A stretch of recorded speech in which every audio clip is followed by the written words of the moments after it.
Sorry if you thought I was going to play that whole song and sing to it. I'm going to talk about a podcast / audiobook because that's what I like to talk about.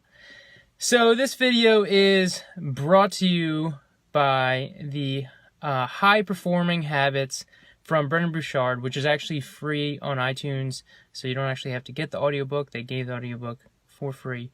He is a high performance coach. He's been on Oprah, top performer, this guy. And in this episode or chapter of the podcast, it's season 1, episode 10, he talks about satisfaction and not being satisfied being a huge issue. And I resonated so much with this topic because I constantly struggle with feeling like I'm not doing enough. Like there's just never enough. And at one point, I thought that was a strength. I thought that was my strength. I was like, this is going to be great. It's going to keep me going. It's all right, that I'm not satisfied, that I'm just going to keep pushing and keep pushing.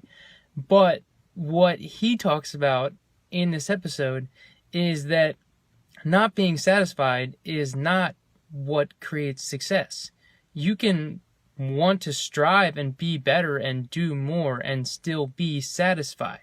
Not being satisfied is a negative thing.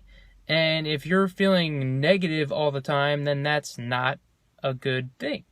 So in this lesson, we'll call it, or chapter, he talks about how being satisfied is a high performing habit. So people in this book, he's reviewing people who are high performers.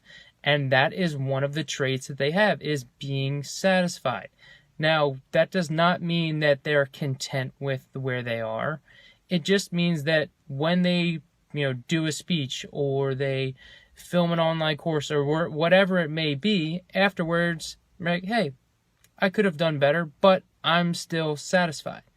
And it's important to take a moment and just be happy where you are, on the path that you are, and be satisfied where you are and where you're going, and not worry about the things that you could have done better or the things that you still want to do or are trying to do. So, with that being said, be satisfied.